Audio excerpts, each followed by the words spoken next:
Mas eu tô um pouquinho rouco, então os irmãos não levem isso em conta. Eu peguei um pouco de resfriado, mas nada que vá atrapalhar o nosso estudo. Mas então, pessoal, uma coisa que nós vamos estudar hoje vai ser um pouco sobre a sabedoria bíblica. Né? Nós vamos estudar aqui um pouco e depois eu vou, né, abrir aqui espaço para que todo mundo possa se manifestar com as convergências, divergências, os acréscimos, os complementos e assim por diante.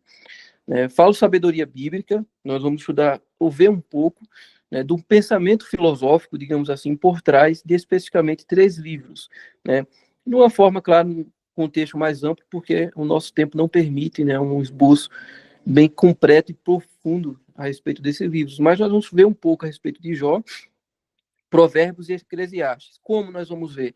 Né, um pouco daquilo que nós podemos aproveitar no sentido filosófico da coisa, que está dentro desses livros.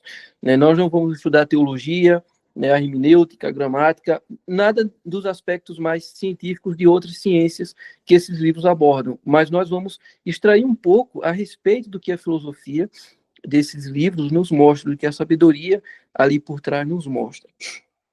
Primeiro que quando nós pensamos em filosofia, ou toda a construção da filosofia, né, nos termos a qual ela carrega, obviamente, a época onde os livros bíblicos foram escritos, esses termos não existiam.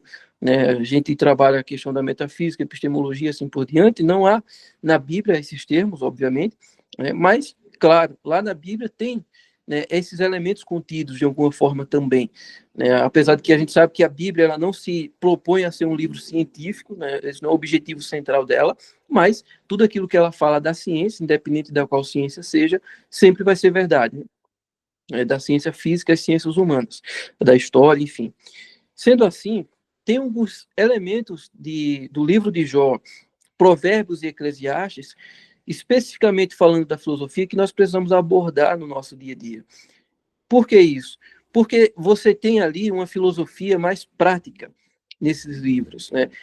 Embora, nas suas verdades teológicas, eles vão tratar a respeito de elementos que podem estar caracterizados dentro de uma metafísica, dentro de uma epistemologia, né, de conceitos éticos e morais, que são temas abordados na filosofia, mas a filosofia no sentido prático da coisa, né, a filosofia que você a possui para experimentar, para praticar, é muito mais em evidência dentro desses 3 livros. Temas, dentro deles tratados, que são posteriormente traduzidos para os dias de hoje e que nós os encontramos em algumas outras ciências. Claro, outras ciências caracterizadas de uma maneira distinta, caracterizadas com elementos pagãos, mas que têm dentro dessas suas abordagens elementos que já estavam ali dentro contidos nesses 3 livros.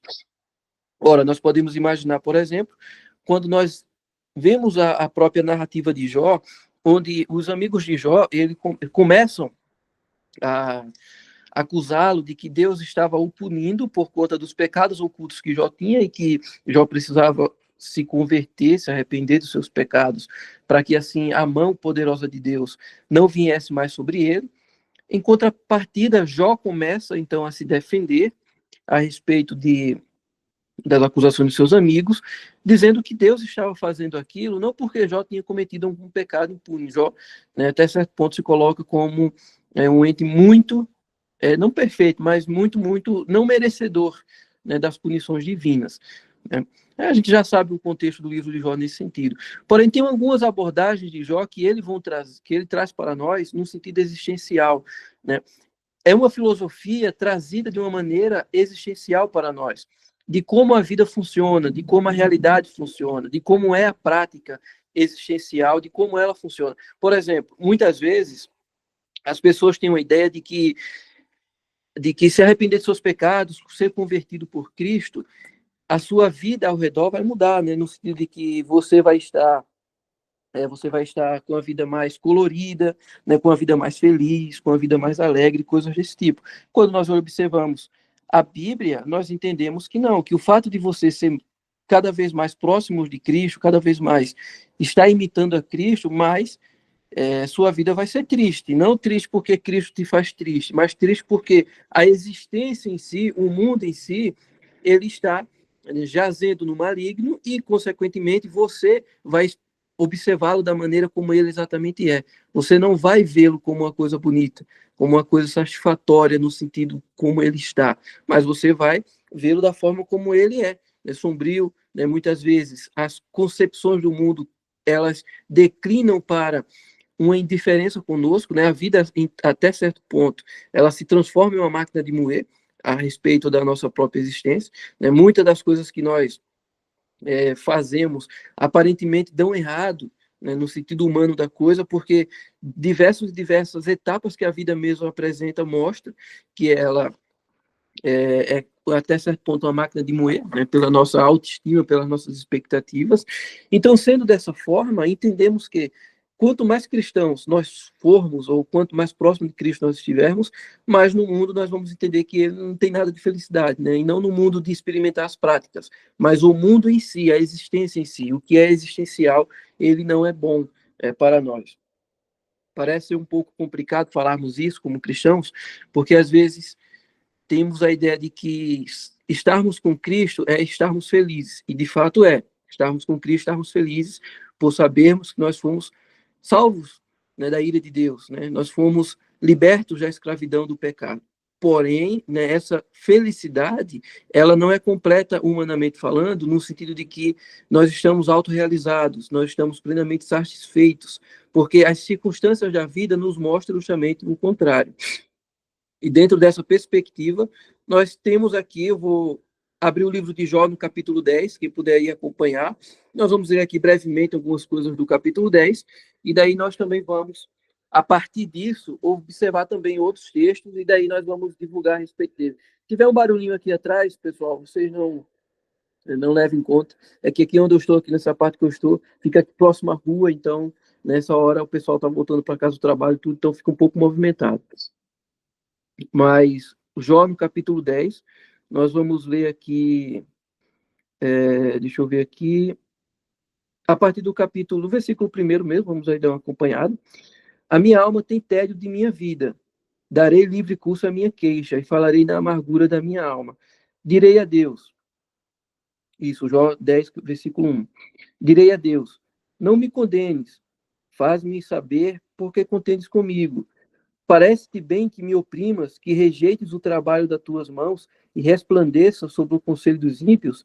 Tens tu, porventura, olhos de carne? Vê tu como vê o homem? São os teus dias como os dias do homem? Ou são os teus anos como os anos de um homem, para te informares da minha iniquidade e averiguares o meu pecado? Bem sabes tu que eu sou iníquo, todavia ninguém há que me livre da tua mão. As tuas mãos me fizeram e me formaram completamente. Contudo, me consomes. Peço-te que te lembres de como barro me formaste e me farás voltar ao pó. Porventura não me vazaste como leite e como queijo não me coalhaste? De pele e carne me vestisse e de ossos e nervo me teceste. Vida e misericórdia me concedeste, e o teu cuidado guardou o meu espírito. Porém, essas coisas as ocultaste do teu coração. Bem sei eu que isso esteve contigo. Se eu pecar, tu me observas, e da minha iniquidade não me acusarás. Se for ímpio, ai de mim. Se for justo, não levantarei a minha cabeça.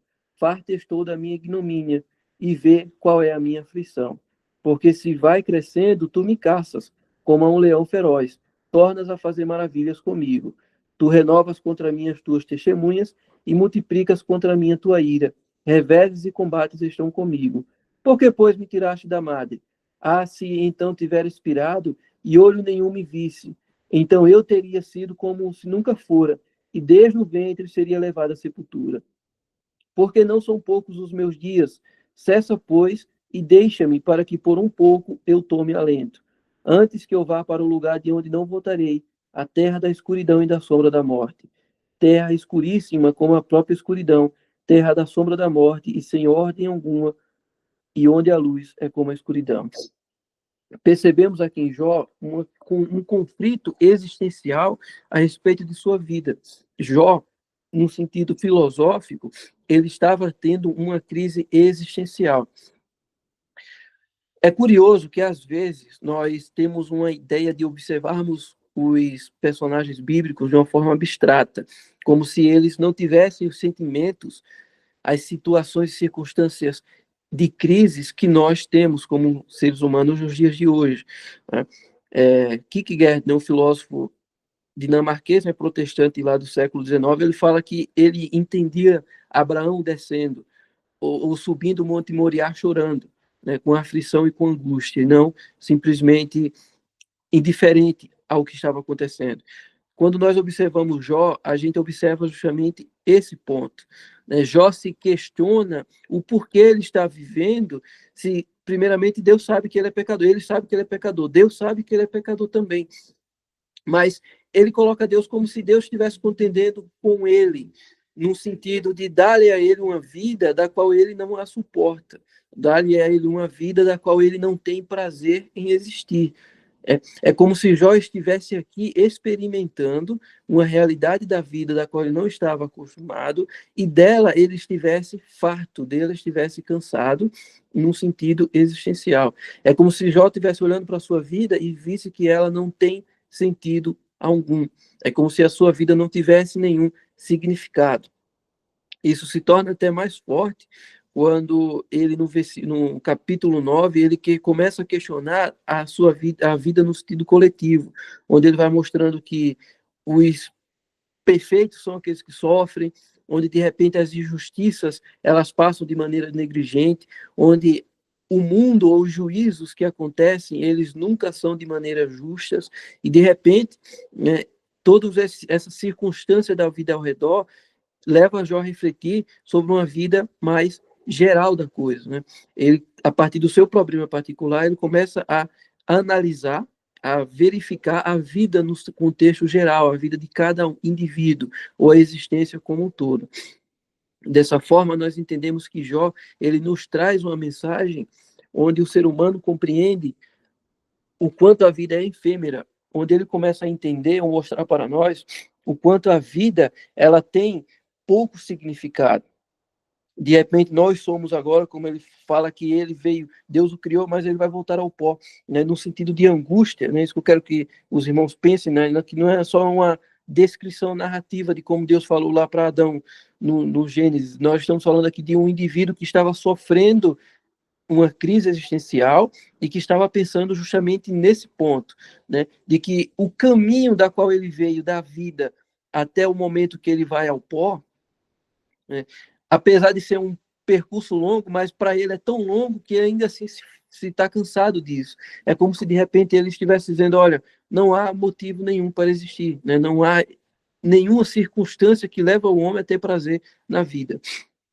E é curioso pensarmos nisso, porque nós não podemos esquecer o estado primeiro de Jó, né? Um estado de fartura, um estado de riqueza e tudo mais, e de repente, quando tudo isso acaba, né, se dá ao homem justamente um sofrimento a respeito disso, né? No sentido de que tudo passa muito rápido, tudo é muito ligeiro, tudo é muito vil, né? A existência humana é muito vil, a existência humana é muito incerta. Até certo ponto, quando nós, como cristãos, observamos a nossa vida e entendemos que há a providência de Deus governando a nossa vida, mas o fato de nós não sabermos o que Deus fez para nós, né, nós podemos dizer assim, nós estamos sossegados, nós estamos tranquilos pelo fato de Deus ser aquele que vai dar o nosso sustento do amanhã em todos os sentidos da nossa vida. Nós estamos tranquilos. Porém, todo ser humano, a partir do momento que, mesmo ele crendo nisso, mesmo ele fazendo isso uma certeza de vida absoluta todos os dias, quando chega um momento de dificuldade, ele esquece isso rapidamente. Ele pode, posteriormente, novamente, se renovar suas forças e voltar a entender e se confortar naquilo que Deus está efetuando em sua vida. Mas, no sentido geral, o ser humano, ele tende a esquecer isso quando a crise chega, né? É como se o ser humano, nesse momento, dissesse assim, olha, eu sei que Deus, ele providencia tudo para mim, mas o fato de eu não saber o que Deus está providenciando me traz angústia, né? Mesmo sabendo que Deus é bom, mesmo sabendo que ele vai providenciar a sua vontade boa e generosa, mas o fato de eu não saber, até certo ponto, me traz angústia. E é justamente isso que nós vemos aqui em Jó. Né? É um homem que compreende Deus, ele fala, né, afirma, eu sei que o meu Salvador vive, o meu Redentor vive, mas ainda assim é um homem que sofre a angústia do momento, né, a angústia do momento. E é importante pensarmos isso, irmãos, por quê? Porque a nossa vida é cíclica, né? Ora nós estamos bem, né, financeiramente, com saúde, ora nós estamos mal, a vida é esse ciclo, e um ciclo que é tanto para justos e ímpios, A vida humana é esse ciclo para todos. Porém, quando nós observamos Jó, um homem que não amaldiçoou a Deus no momento mais decepcionante de sua vida, mas muito pelo contrário, louvor a Deus, né? Em momento nenhum se maldisse de Deus, em momento nenhum pecou contra Deus, né? E mesmo assim era um homem que, mesmo fazendo isso, teve uma crise existencial, teve uma crise de sofrimento. Ele amaldiçoou o dia que ele nasceu, né? Ele lamentou o dia que a mãe dele deu a luz a ele. Então é um homem que, mesmo sem abrir de mão da sua doutrina verdadeira, ainda assim sofreu os males. E quando nós pensamos isso, nós pensamos na nossa própria vida, porque às vezes temos uma ideia de que quando Jó ele não se maldiz de Deus, é como se ele estivesse indiferente a todo o sofrimento que ele passa. Nós temos essa impressão, né? Jó está passando sofrimento, ele não está, ele está totalmente indiferente a isso, porque afinal de contas ele não amaldiçoou a Deus, não foi isso, né? Muito pelo contrário, ele não somente sofreu na pele, mas ele estava extremamente desanimado e entendendo a efemeridade da vida e o quanto a vida não tem sentido enquanto plano terreno, enquanto plano existencial, momentâneo ou empírico, que a gente possa perceber, tanto no sentido geral, né, como ele vai falar até no capítulo 9, depois os irmãos podem consultar, quanto também no sentido particular, como nós lemos no capítulo 10, né, e as duas coisas se completam. Mas dando continuidade, irmãos, avançando um pouco na nossa aula, para dar tempo também dos irmãos poder falar suas impressões,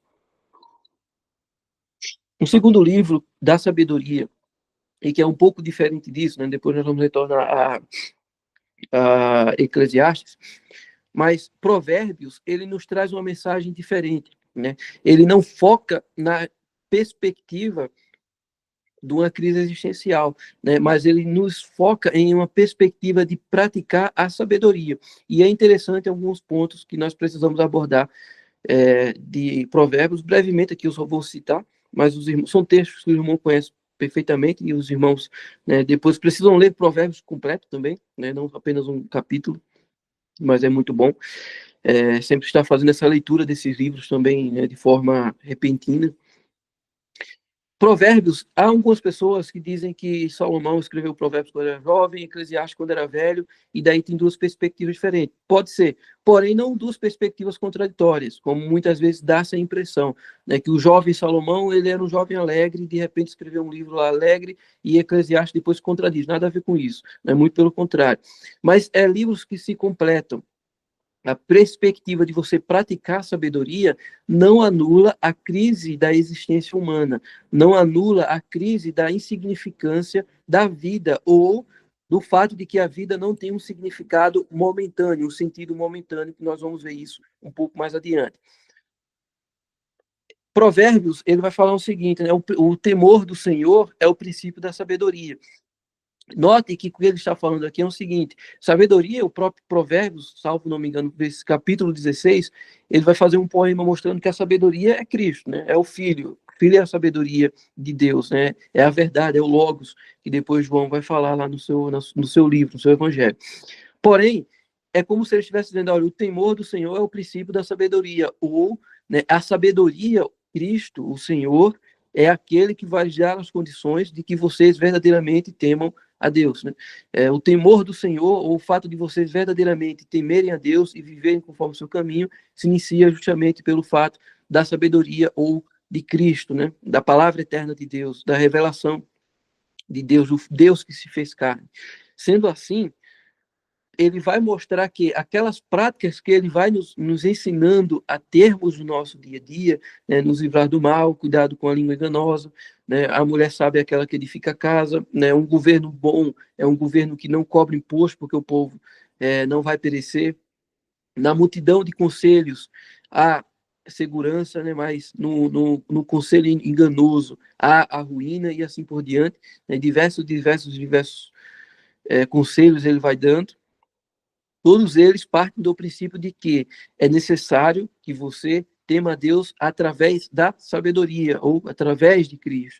É através do temor a Cristo que verdadeiramente você vai praticar as verdadeiras práticas. É a partir de Cristo que justamente você vai ter uma prática de vida, existencialmente falando, decente. Você não vai conseguir isso de maneira nenhuma sem Cristo. Por que é importante falarmos disso?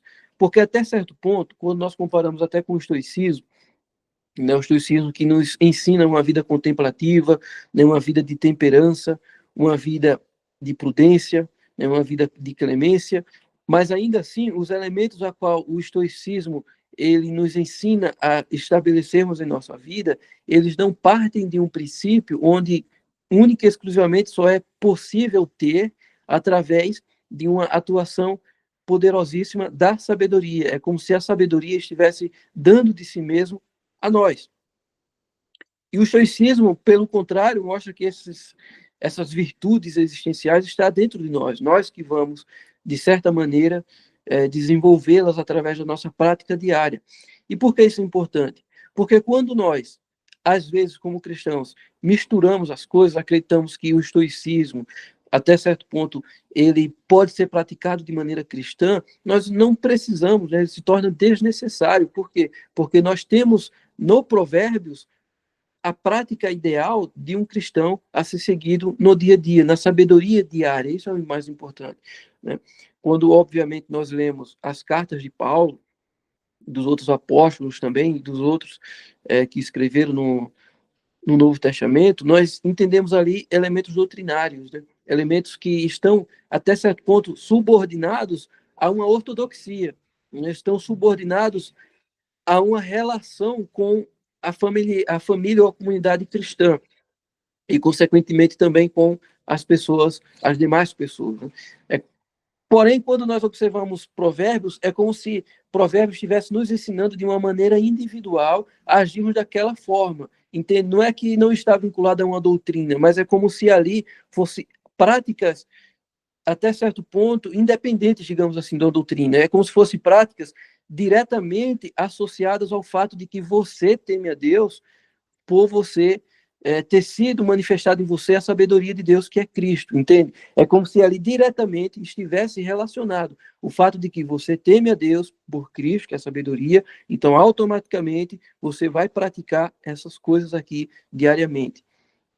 Tanto é, obviamente, que ele vai falando lá, olha, ensina a criança o caminho que deve andar e quando ela crescer, ela não vai estar desviada dele. Obviamente, isso não é uma doutrina no sentido paulino, digamos assim, né, das exortações paulinas da Igreja de Corinto, de Éfeso e assim por diante, porém, é doutrina num sentido mais prático, mais individual, acho que os irmãos estão entendendo o que eu quero falar, né? É um negócio mais individual, mais prático do ser humano, né? Que não está necessariamente vinculada a uma comunidade cristã, mas que é do indivíduo em si praticá-la, um indivíduo em si, né, como indivíduo praticá-la.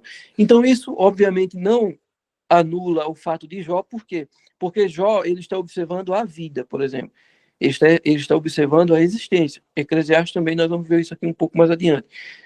Mas aqui não está falando da existência, aqui não está falando da vida, aqui está falando o que você deve fazer. Né? Isso é o que é importante. Porque o fato de nós entendermos as injustiças da vida, o fato de que a vida ela pode ser uma máquina de moer para nós, isso não significa que o resultado disso para a gente é nos deitarmos na cama e ficarmos lá até o dia da nossa morte.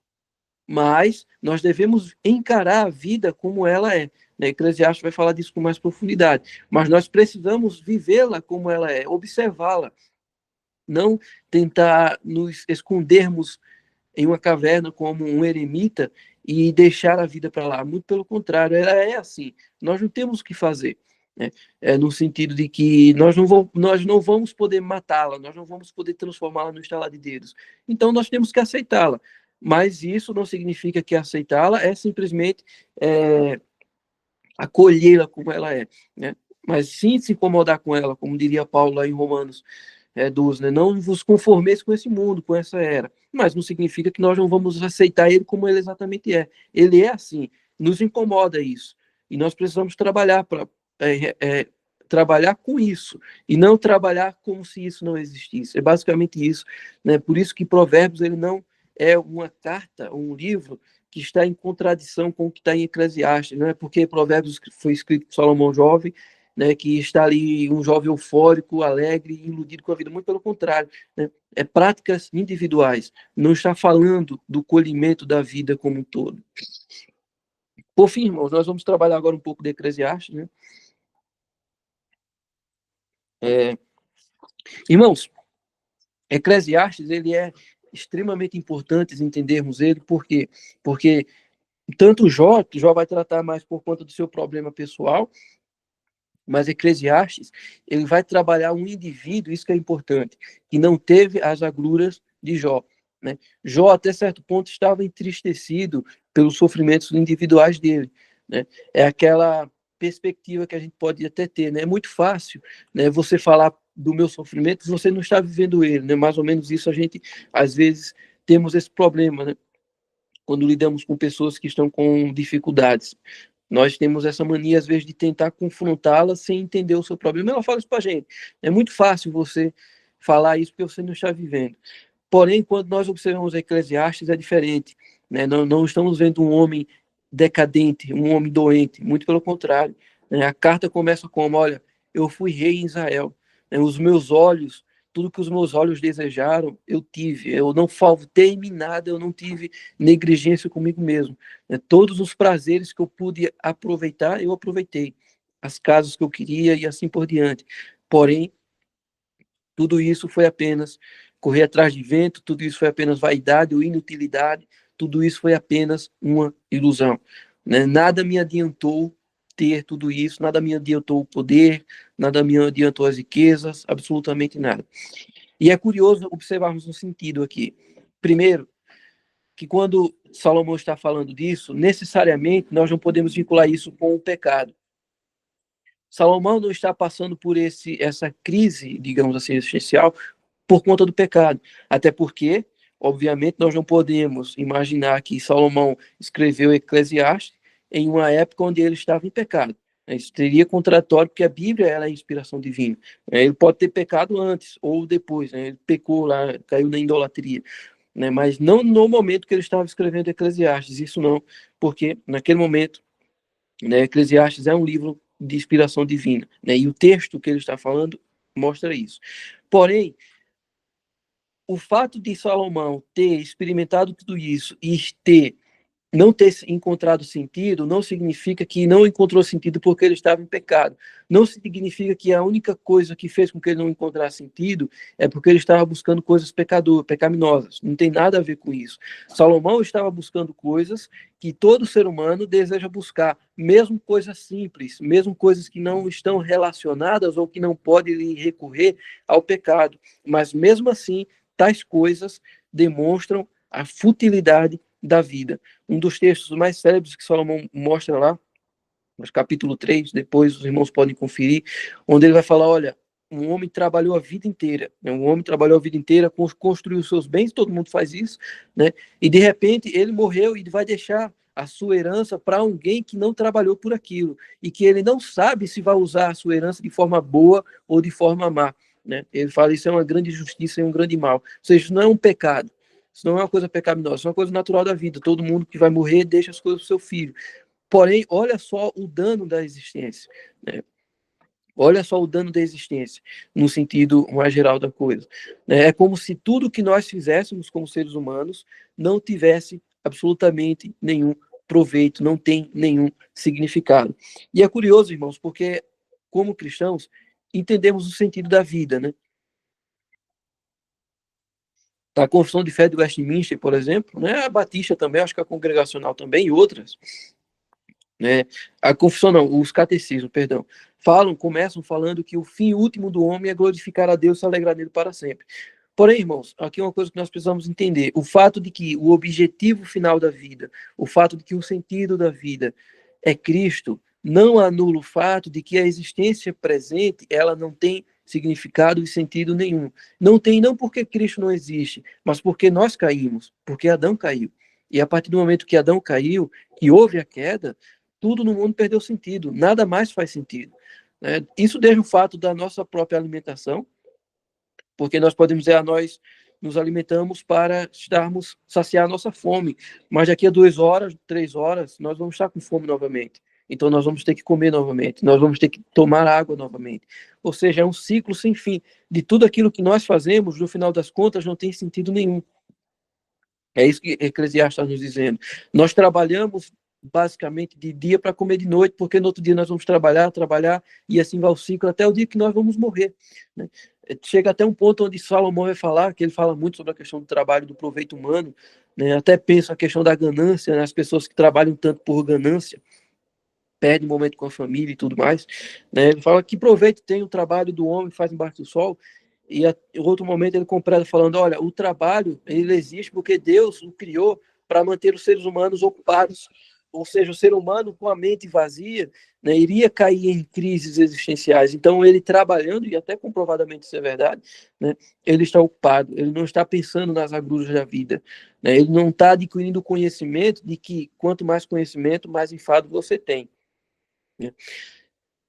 Salomão também vai falar, e ele, interessante que ele fala até no sentido geral, olha, não é o fato de você correr, né, não é dos fortes a carreira, não é dos ligeiros, né, a vitória, por quê? Porque a vida é tão efêmera que de repente você pode trabalhar por algo, não ter o resultado que você quer, e outro lá na frente que não fez nada para ter, vai ter justamente aquilo que você queria. Ou seja, a vida ela é um ciclo extremamente estranho para nós seres humanos. E que às vezes nós, como cristãos, tentamos esconder isso de nós mesmos, naquilo que eu falei no começo. Às vezes entendemos que o fato de que Cristo nos salvou, de que Cristo nos regenerou, significa que a vida, a existência presente que nós estamos inseridos, ela não é mais como ela é. E ela continua sendo a mesma coisa. Continua porque nós vivemos ainda em um mundo caído, em uma existência caída. Nós ainda temos o velho homem dentro de nós. Quer queira, quer não, nós ainda não somos perfeitos, nós ainda não estamos plenamente justificados em Cristo. Então, as crises existenciais, o mundo em si, ele ainda existe e ainda é operante, né? Mas, um parêntese aqui, esse mundo operante aqui não é o mundo que jaz no maligno necessariamente, também está inserido, mas aqui é a própria existência como um todo, é o vínculo da existência como um todo. É o fato de nós nascermos já nos traz esse próprio peso. Tanto é que o próprio Salomão em Eclesiastes fala, olha, melhor do que aquele que não que aquele que morreu e que está vivo é aquele que não nasceu, que não viu as coisas mais que se fazem debaixo do sol. Essa é a vida humana que nós precisamos ter a consciência de que nós estamos inseridos nela, né? Não há como nós fugirmos dela. Então, basicamente, o que nós podemos entender aqui, para encerrar, nesse capítulo aqui de Eclesiastes, é o seguinte: a vida humana ela não tem significado, porque houve a queda, obviamente, mas tudo que nós fazemos não tem sentido, nós vivemos em um mundo sem sentido, tudo que nós fazemos não tem, todas as nossas buscas são apenas vaidades, e nós precisamos aceitar isso, esse é um ponto interessante, né? A gente quer trabalhar por um carro novo, mas por quê? Porque nós somos vaidosos, por conta da nossa vaidade, da nossa fugalidade, não mais do que isso. Nós somos seres fúteis, que buscamos coisas fúteis, ponto. E nós temos que aceitar isso. Esse é um ponto que Salomão nos mostra. Nós temos que encarar isso. Não dá para a gente fugir ou aceitar que é diferente. Essa é a vida que nós temos e ponto. Claro, obviamente, nós não trabalhamos apenas para isso. Entendemos uma realidade superior, a realidade da vida futura, da vida eterna. Porém, no momento presente, ou a vida eterna não anula o momento presente, né? Nós não podemos viver aqui pensando na vida eterna e esquecer essa vida presente, muito pelo contrário. Se Deus nos deu a oportunidade de estarmos aqui, é justamente nós devemos experimentá-la, nós devemos encará-la como ela é, né? Esse estado que nós estamos agora, embora não seja o último, porém ele não pode ser descartado por nós, muito pelo contrário. Então Salomão aborda o quanto a vida ela não tem esses significados, e até certo ponto ele nos mostra que as coisas simples também são coisas boas que nos dão prazer. É melhor comer, beber, desfrutar, né, da vida que Deus nos deu. E isso é interessante, porque aqui não tem a ver, não tem uma relação com aquilo que se fala lá que Paulo fala, né? Comamos e bebamos, que amanhã morreremos. Não tem a ver com isso. Mas no sentido de que o maior bem que nós podemos ter como seres humanos, né, a melhor coisa que nós podemos ter no sentido humano, tá, gente? Estou falando no sentido espiritual, no sentido de redenção em Cristo, mas do dia a dia, é comer, beber e se alegrar no fruto do nosso trabalho, né, sem buscarmos alimentar as nossas vaidades. Por mais que nós, obviamente, vamos sempre estar alimentando a nossa vaidade, mas entendendo que elas são vaidades e não coisas que vão preencher esse vazio que nós temos. Vazio esse que é interessante, porque parece que ninguém quer chegar a ter os seus 120 anos, né? Dependendo das outras pessoas, acamado, mas ninguém quer morrer jovem.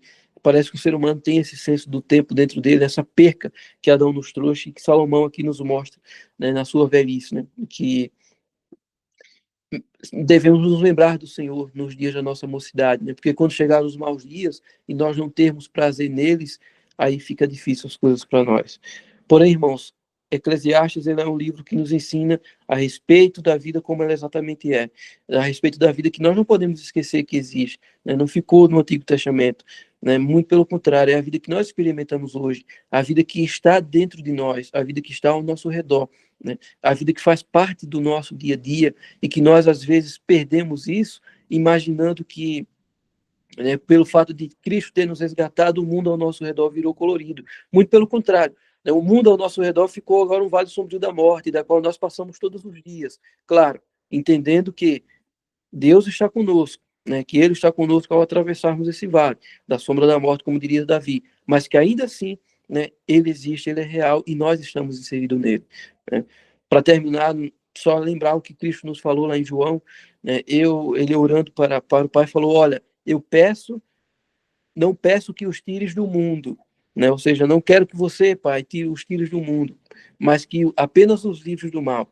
Então, Cristo, ele não deseja ou não quer que nós nos acorrentamos em nossas próprias ilusões a respeito da existência, a respeito da vida, mas que nós a vivamos como ela é. Né? Nós estamos no mundo, então vamos viver o mundo. Né? Claro, não acomodados, incomodados com tudo isso, mas sem negar a existência disso tudo, sem anular ou sem criar uma fantasia paralela e nos inserirmos nela como se tudo fosse colorido, mas entendendo essas palavras de Cristo. Então, pessoal, vou deixar aqui agora para vocês aí comentar, né, ficar à vontade aí para discordar também, tá? O nosso estudo aqui é democrático.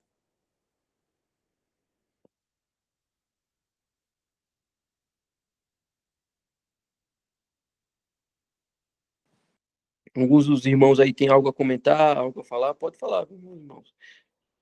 Pode comentar aí.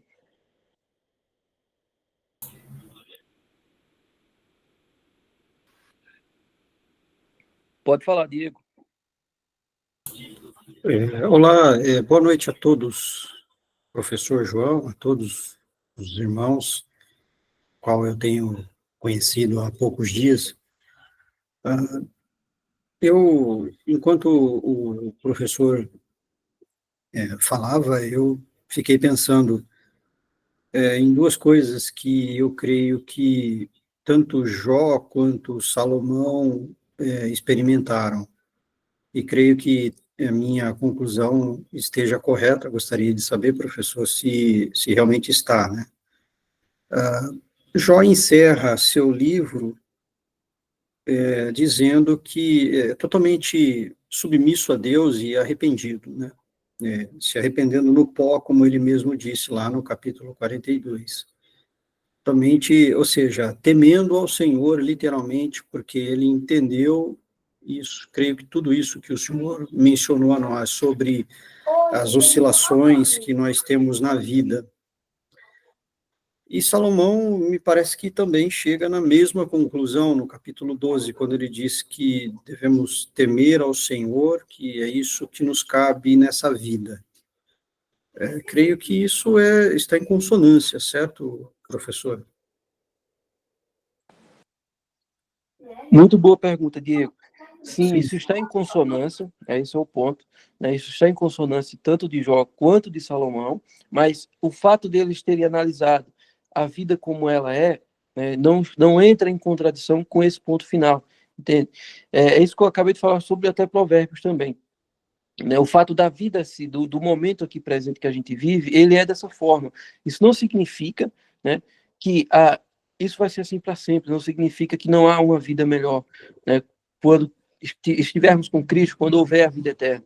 Mas aqui é a questão do momento presente, como é a vida, como é a existência, né? A existência é isso e a vida é isso. Então, quando Salomão ele fala sobre, né, o Senhor, quando Jó também ele se arrepende dos seus pecados, é como se Jó, ali, para começar Jó, ele estivesse pedindo perdão a Deus por ter ele mesmo talvez até achado que não merecia os castigos de Deus.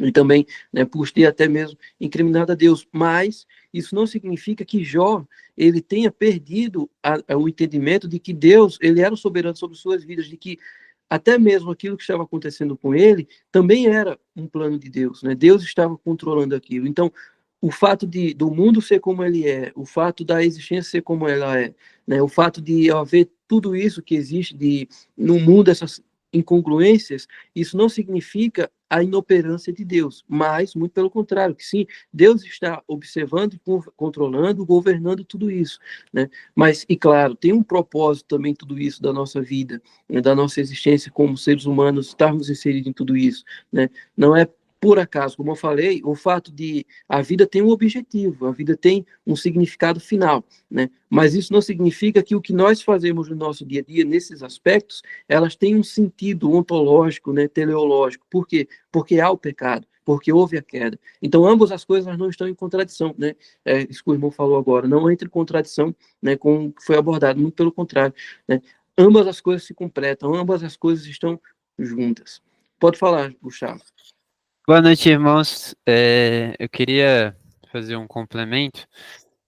Tanto o livro de Jó quanto o livro de Provérbios e Eclesiastes, né, a gente trata sobre dois personagens específicos das Escrituras, que são Jó, né, e o nosso conhecido Salomão.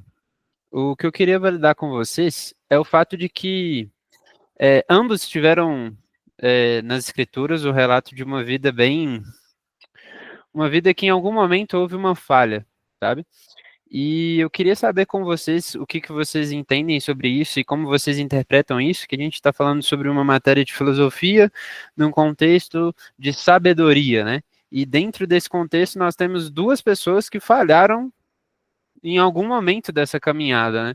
Então, na opinião de vocês, na visão do professor, o que vocês entendem como sabedoria? Porque me parece um pouco risório que Deus, de forma até soberana, né? Escreve história e dá uma inspiração divina em histórias de pessoas que em algum momento falharam miseravelmente, né? Nós temos o Jó que briga com Deus, achando que pode se colocar a tal, e nós temos Salomão que em algum momento exerceu idolatria e, né? A gente já sabe a história. Vocês interpretam isso como? Como vocês pensam isso? Como o professor pensa isso? Queria ouvir vocês. Muito boa pergunta, Gustavo. Olha, primeiramente, eu tenho um entendimento de que o fato da própria experiência da vida em um contexto onde Deus está inserido, providenciando, né, tanto como a história de Jó, quanto como Salomão, a própria existência, ela disciplina o ser humano, né? A própria existência, ela leva o ser humano a Deus. É como o próprio filho pródigo, né? A disciplina, a concepção da experiência o disciplinou a voltar para casa. Então, nisso a gente pode até entender a própria sabedoria nesse princípio, né? Nós entendemos sabedoria aí em toda essa situação, né? Tanto na vida de Jó, que de repente falhou miseravelmente porque perdeu tudo, né? Tanto Salomão que falhou miseravelmente por ter tudo, né? Mas até certo ponto, ambos foram disciplinados nesse sentido, né? Até porque Salomão, né, até onde a gente sabe, também se arrependeu. Apesar de que teve as consequências, claro, né? E Jó, a gente não tem aqui uma descrição das suas consequências, até porque Jó, nesse sentido, o pecado é diferente, né? Mas, até certo ponto, o fato da própria caminhada de Jó, da experiência que ele viveu, né, que o fez refletir sobre tudo isso, que o fez tomar conclusões sobre tudo isso, e no final das contas ainda entender a soberania de Deus, né? Ou seja, essa disciplina que ele sofreu, isso é uma sabedoria. A mesma coisa Salomão. Olha, todos os feitos de Salomão e o que ele escreveu, e ele ainda assim cair, também é uma forma de disciplina, de disciplinar alguém que, mesmo tendo tudo, caiu. E é curioso, foi bom tocar nisso, por quê? Porque Salomão, até certo ponto, ele é aquele que tem a sabedoria. Ninguém era mais sábio do que Salomão. E aí nós temos uma distinção de sabedoria, né? Sabedoria no sentido de que Cristo está dando o conhecimento, porque ele é verdadeiramente conhecimento, e daí dando, né, nesse aspecto de si mesmo, né, dos seus atributos, dos seus dons para nós, como sabedoria, e aquela sabedoria que é própria do próprio magnetismo, do própria substância do ser humano, né, do próprio conhecimento do ser humano. E daí nós temos que entender isso em Salomão, né? Salomão tinha, em certo momento, uma sabedoria distinta, né, uma sabedoria cerebral mesmo, distinta, e tinha essa sabedoria que é revelação ou dons de Deus, né? Quando ele escreve, por exemplo, os livros, ele está ali usando a sua sabedoria como dom, né? Aquilo que Deus ali está inspirando a escrever. Porém, quando ele está julgando lá, por exemplo, as duas mulheres lá e o filho dela, aquilo é uma sabedoria no sentido cerebral, né? Ele era uma pessoa nesse sentido, um intelectual, um acadêmico nesse sentido, né? Tinha um QI elevado, podemos dizer assim. Então, há essas distinções de sabedoria, né? Mas, num grosso modo, sim, a própria caminhada, a própria experiência, também disciplina, também é uma sabedoria, né? O fato do próprio Salomão ter caminhado e ter essas conclusões que ele chegou, que ele definiu em Eclesiastes, isso mostra que a sua própria caminhada o disciplinou também, né? O mostrou como é a realidade da qual ele ali descreveu e mostrou, né, a sua sabedoria ao descrever tudo aquilo. Eu penso dessa forma, mas quem quiser aí também dar uma outra visão aí também pode ficar à vontade.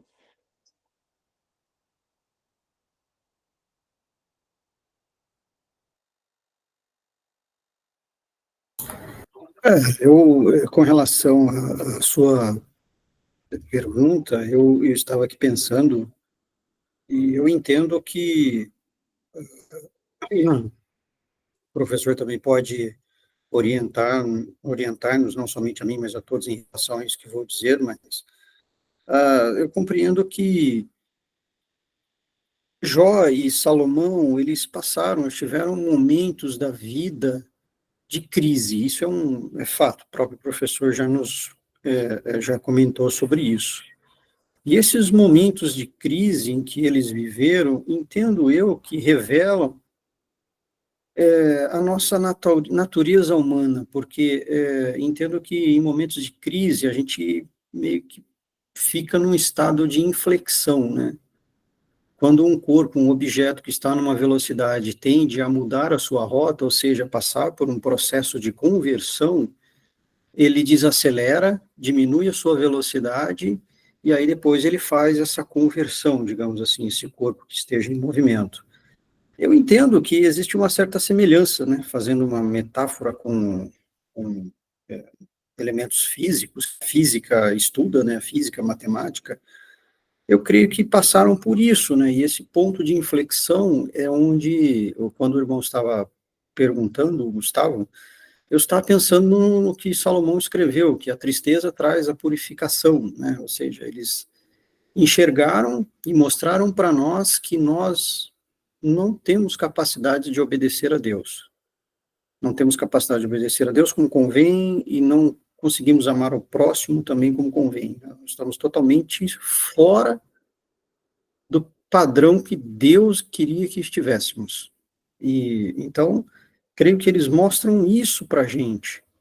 E nós, segundo o que graças a Deus nós já temos a compreensão, é só através de Cristo que a gente vai conseguir mudar, né, essa perspectiva e estaremos, de fato, totalmente transformados só naquele dia em que todos estaremos reunidos com Deus no céu. Aqui a gente vai ter que passar por esse processo de santificação e por momentos de bons e ruins. Mas devemos lembrar que Deus deu tanto um quanto o outro, né? Eu creio que, foi isso que eu entendi de sua pergunta, e, professor, por favor, complemente para nós, para sabermos se o raciocínio está coerente. Primeiramente, pode falar, Gustavo, aí depois aí eu pego o gancho aí na palavra dele. O intuito dessa pergunta em si, o complemento de Diego foi excelente, a resposta do professor também excelente, é que quando eu olho para eu acho que de forma intencional, agora olhando num plano um pouco mais superior, digamos assim, me parece que Deus, ele se agrada de que nós vejamos nesses homens que, por mais que em algum momento falharam, foram grandes homens de Deus, que eles falharam, e a história deles é uma história que guia e fundamenta até as nossas decisões hoje em dia. Então, o que Salomão fala em Provérbios a respeito da sabedoria em todo o âmbito, né? Então, tipo assim, eu já li Provérbios, e Provérbios é aquela coisa, é sempre coisas muito sucintas, mas que se separa e analisa, são coisas absurdamente é, importantes para o nosso dia a dia, para nossa prática diária de devoção a Deus e até coisas relacionadas à pura simplicidade da vida, sabe? Então, o aspecto da minha contribuição vem somente da ideia de que, mesmo com homens tão falhos, nós podemos aprender tantas coisas relevantes para a nossa vivência comum e ordinária, sabe? Então, foi mais nesse âmbito, mas eu agradeço a contribuição de todo mundo, porque me edificou também. Alguém aí tinha levantado a mão, então pode falar aí quem levantou a mão. Alô, professor. João, essa sabedoria, Jesus é a personificação dessa sabedoria que atravessa esses livros, que em Jó, por exemplo, 28 fala que essa sabedoria está oculta, ninguém vai achar assim, vai tatear essa sabedoria, é algo divino. Provérbios 8 fala de uma maneira que essa sabedoria, que tanto Salomão tinha, mas é como se fosse a pessoa de Cristo ali. É isso mesmo? Essa sabedoria que Deus nos dá para lidar com esse mundo caído. É a pessoa, é como se fosse um Cristo ali estava. Essa sabedoria era Cristo ali, é Cristo Jesus? É isso mesmo ou nada a ver? Exatamente isso, meu irmão. Cristo, na verdade, não é nem a personificação da sabedoria, ele é a própria sabedoria. Ele é aquele que é, não é que Cristo detém todo conhecimento, mas que todo conhecimento só existe em Cristo, né? Todo conhecimento absoluto só existe em Cristo, né? Até porque ele é a própria verdade. Então, quando Salomão, ele até descreve, né, como a sabedoria estava no princípio com Deus, né? Foi através da sabedoria que Deus criou o mundo. E de repente essa sabedoria é o próprio Cristo. Ele, inclusive, como o irmão falou aí agora, o Gustavo falou, sobre a simplicidade de Provérbios, né, que são práticas simples, mas que mostram a profundidade da sabedoria e que só é possível nós realizarmos elas justamente como? Com o temor ao Senhor. E como é que nós temos esse temor? Com o princípio da sabedoria, que é Cristo, que é verdadeiramente Cristo. Então, sim, a sabedoria nesse sentido é Cristo. Agora, só para completar aqui, um outro ponto é que Salomão, ele detinha a sabedoria, né, no sentido humano também, extremamente elevado, né? A própria Bíblia, Deus o deu como um dom, isso é um ponto, né? Mas que não era um dom no sentido de que outra pessoa pode ter, não era algo nesse sentido, mas é que Salomão, ele tinha ali um dom, né, da sabedoria, no sentido de conhecer, de poder averiguar, de poder observar e analisar as circunstâncias e as coisas acima da média de todo mundo, né? Então tem esses dois princípios ali que a gente não pode descartar. E por fim, o último que a gente, né, falou é que a sabedoria também ela está no próprio curso da história desses homens, né, na disciplina, na experiência dos seus dias, né? Quanto mais eles vivenciaram essas coisas, mais eles entenderam a verdadeira sabedoria, ou deteram a verdadeira sabedoria a partir da experiência. Porém, não uma sabedoria qualquer, né, mas uma sabedoria que está relacionada com Deus, que está relacionada com o próprio Cristo. Então, é basicamente isso. Quem teve outro que levantou a mão aí também pode comentar.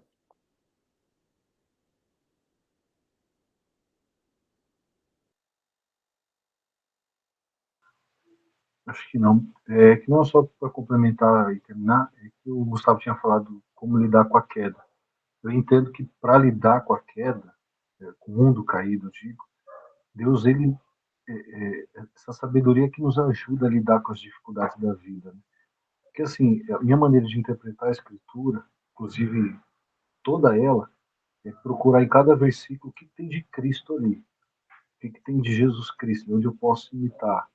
Isso me ajuda muito a lidar com, por exemplo, as dificuldades, a ter paciência, a ter, enfim, o caráter de Deus.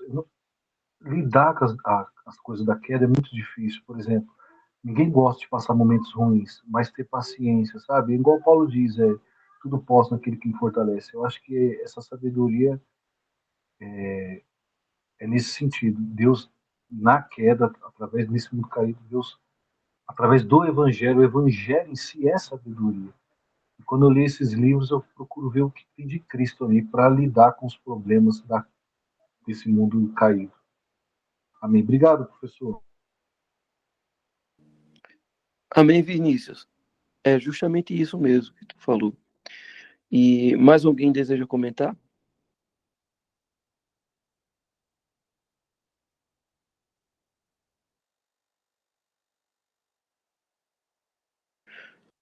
Reverendo Cardoso não vai falar nada, não vai comentar nada. A gente está aí aguardando também os seus comentários.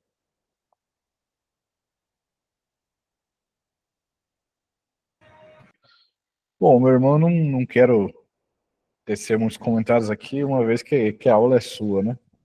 Mas eu quero chamar os irmãos aqui para entender um pouco sobre o que eles perceberam da aula, né? Se é uma aula que leva mais ao pensamento, um pensamento de crítica, um pensamento de, de desenvolvimento intelectual acerca da palavra de Deus, ou é algo mais teórico? Qual a opinião deles a respeito da aula?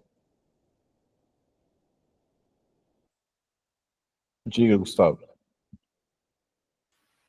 Eu gostei bastante da dinâmica da aula, porque o meu principal medo antes de entrar era tipo assim, nossa, eu tô com medo de chegar e não entender nada. E o assunto sobre sabedoria bíblica fundamentado nesses 3 livros traz para mim uma profundidade teológica. A questão que o professor trouxe que abriu minha mente aqui, por mais que Cristo nos restaurou, por mais que Cristo nos trouxe uma nova vida, por mais que Cristo nos tirou do império das trevas e nos levou para o império das luzes, por mais que Cristo tenha feito todas essas coisas, a nossa vivência na Terra ainda não faz sentido, sabe? Então, esse entendimento, e eu consegui entender a filosofia nesse aspecto, de que por mais que Cristo fez todas essas coisas, nos presenteou de tantas formas, a nossa vivência nessa terra, ela ainda não faz sentido, ela ainda carece de algo a mais, que só pode se dar através de Cristo Jesus. Então, tipo assim, prático e também muito teológico, então para mim foi excelente. Perfeito. Diego, fala. Sim, obrigado. Eu também gostei da dinâmica da aula do professor, e também, assim como o Gustavo, compartilho que eu estava meio apreensivo, porque nós, quando pensamos em filosofia no nosso dia a dia, a gente sempre pensa naquilo que muitas vezes a gente eventualmente escuta no rádio. Estou falando como é que chama, Mário Sérgio Cortella, esse pessoal, né? Esse tipo de filosofia, digamos assim. E normalmente esse pessoal, ele sempre, por conta da forma como eles encaram a vida, a cosmovisão que eles têm, digamos assim, né? É sempre nihilista, né? Uma coisa meio sem expectativa, sem esperança. E para nós aqui, o resumo da ópera, creio eu, que seja que nesses livros a figura de Cristo é que ele é a nossa sabedoria. Portanto, nós temos uma esperança de aprender alguma coisa que será corroborar para o nosso bem no final, seja boa ou ruim, né? Então, assim, eu gostei da dinâmica da aula, gostei, acho que o professor esclareceu muito bem os temas filosóficos aí, à luz da palavra de Deus. Então, assim, para mim foi muito válido, gostei muito da aula do professor e de conhecer nesse primeiro contato todos vocês aí. Um abraço a todos, inclusive. Esse que é o interessante do estudo teológico, né? O estudo teológico, ele vai elaborar, ele vai entrar em algumas ramificações que a gente nem faz ideia muitas vezes. E muitas vezes a gente tem um pressuposto já estabelecido, como o de vocês, que vocês falaram, né, que pensavam que estudar filosofia seria algo mais voltado aos intelectuais modernos, né, aos filósofos modernos, que a gente está acostumado, como já disseram aí. Mas não, eu acho até que o professor João pode encerrar falando um pouco sobre isso, da importância que a filosofia tem dentro da palavra de Deus, dentro da teologia, né? E como que a filosofia ela traz um entendimento muito mais simples, por mais que nós pensemos muito, há uma simplicidade quando nós vamos até a Bíblia com um olhar filosófico e não só teórico, e isso nos ajuda também a aplicar essa teologia na nossa vida. Né? Antes de eu encerrar aqui comentando, deixa eu falar Vinícius, que ele estava aí querendo também dar um comentário aí. Então pode falar, Vinícius. Ô, professor, acho que não é eu não. Não sei se foi o outro Vinícius, mas não fui eu não. Achei que era tu, aí tinha um comentário. Mas enfim, pessoal, quando a gente pensa em filosofia, às vezes realmente o nosso primeiro pensamento é dos termos mais técnicos da filosofia, que nos faz quebrar a cabeça e ficar muito tempo lendo e relendo os textos, que é extremamente importante, claro, né? A metafísica, a epistemologia, a lógica, né? São termos muito mais difíceis realmente que a gente precisa, que requer muito tempo, requer esforço da nossa parte para lermos, para entendermos, né? Muitos diversos autores difíceis de se entender. Porém, é justamente isso que o reverendo Cardoso falou, né? A filosofia, nesse sentido, ela nos leva à simplicidade, né? Porque a filosofia, ela nos leva a compreender a vida, né? Nos leva a praticar a vida. Então, por mais que esses termos filosóficos, eles são essenciais, mas no final das contas, eles têm que remeter à simplicidade da própria existência. Não é que eles são descartáveis, não, muito pelo contrário, são extremamente importantes, eles estão no centro da filosofia, mas eles não existem por si mesmos, né? Eles têm um objetivo final, que é justamente essa transposição para a vida, né, que a gente tem. Tem até uma frase interessante atribuída a Leonardo da Vinci, de que o último grau da sofisticação é a simplicidade. Então, esse é o ponto maior de tudo. A gente, no sentido de que, por mais que haja sofisticação nas coisas, mas elas precisam ser simples. Elas precisam ser simples. E, por fim, eu diria que, quando nós lemos a própria Bíblia, entendemos o Evangelho e entendemos que é a mensagem de um pai falando para uma criança, por que é que nós vamos enfeitá-la? Por mais que nós possamos trazer a filosofia e outras ciências para dentro, né, do nosso estudo, do nosso campo de horizonte e poder desfrutar de todas as ferramentas disponíveis, mas ainda assim nós não podemos esquecer esse ponto, né, que o evangelho, que é a centralidade de tudo isso, é a mensagem de um pai falando para um filho. Então nós precisamos nos esforçar o máximo para que toda a nossa linguagem também seja assim, né? De repente a gente pode falar de filosofia, pode falar de diversos outros assuntos, né, até mais difíceis, com outras pessoas até que não têm nem esse contato como a gente já tem aqui, né? Todos nós aqui já temos contato com a teologia, com a filosofia, mas mesmo falando com pessoas simples que não tiveram contato ainda, nós devemos nos esforçar para sempre levar uma linguagem simples para elas, por mais que os assuntos sejam complexos. Eu acho que isso é que faz o evangelho, né, ter essa beleza que nos deixa tão encantados por ele, né? Ele é simples, né? Ele é complexo, mas não complexo a ponto de ser indecifrável, e sim simples, complexo, mas mais simples. Então, algum ainda quer falar alguma coisa para nós encerrarmos, ou já podemos encerrar nossa aula? Então, pessoal, vamos encerrar nossa aula por hoje. Foi um prazer estar reunido com todos vocês. Em pouco tempo nós vamos ter uma nova aula com uma nova dinâmica também, com um novo tema, e espero que todos vocês estejam lá também, e vai ser uma satisfação enorme estarmos participando aí de mais e mais encontros. Deus abençoe cada um de vocês, e que a graça do nosso Senhor Jesus Cristo esteja sobre as suas vidas de maneira abundante. Boa noite, pessoal. Deus abençoe.